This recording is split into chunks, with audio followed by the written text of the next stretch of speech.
have an equation here, has an equal sign, and it has fractions. So I'm going to get rid of all the fractions in one step. I'm going to use the LCD. Okay, and I talk about the LCD magic wand. So think about this as like a magic wand where you wave it around and all of the fractions will disappear. Okay, all the denominators will go away. So we need to find the LCD. I look at my equation, I look at my denominators. The only denominators I see are 2 and 3. So to find the least common denominator between 2 and 3, that one's not too tough. It's going to be 6. 2 goes into 6 and 3 also goes into 6. And now here is a very important step. I need to multiply every term times the LCD. Okay, both sides, left side, right side. Not just the fractions, but every term. Your terms are separated by pluses and minuses. So I'm going to multiply this term times 6.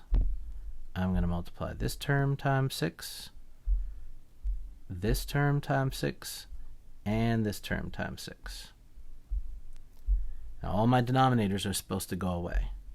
So when I look at this first term right here, it's 6 times 5g over 2. If you want to call this 6 over 1, that might be helpful when you're thinking about fractions. The 2 and the 6 will reduce. Okay, 6 over 2 we know is 3, but you're going to say 2 goes into the 2 once, 2 goes into the 6 3 times. All right, now what's left over? 3 times 5g. What's 3 times 5g? 15g. Minus 12 times 6, that's going to be 72, equals, all right here we have the 6 and the 3 are going to reduce. If it helps you to put the 6 over 1, you can do that. 3 goes into both of these. 3 goes into here once, 3 goes into here twice. So in this term, I'm left with g times 2. We're going to call that 2g. And then in the last term, I have 1 times 6, which is just plus 6. All right, now I have an equation with no fractions. All my fractions are gone because of the magic wand. I'm going to pull out my 4 steps for solving a linear equation. And here they are. So step 1, distribute. I don't have anything to distribute. That one's done.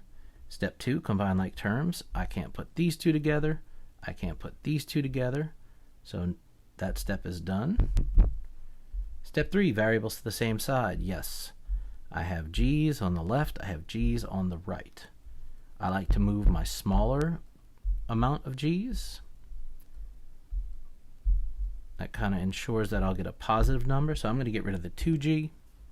In order to do that, you subtract 2g on both sides. So on the left-hand side, 2g minus 2g is just 0. All right, no more g's on the right. Let's put it together. Drop down my equal sign. On the left, I have 15g minus 2g. That's 13g. Drop down the minus 72. Equal sign, drop down, and drop down the 6. All right, last step. We got our variables the same side. We need to isolate our variable now. So this grumpy old g, she wants to be all by herself. We need to get rid of the 13 and the minus 72. Okay, I don't want this on the left, I want it on the right. I don't want this on the left, I want it on the right. We're going to get rid of the plus of the minus part first. So let's get rid of the minus 72. I'm going to add 72 to both sides of the equal sign.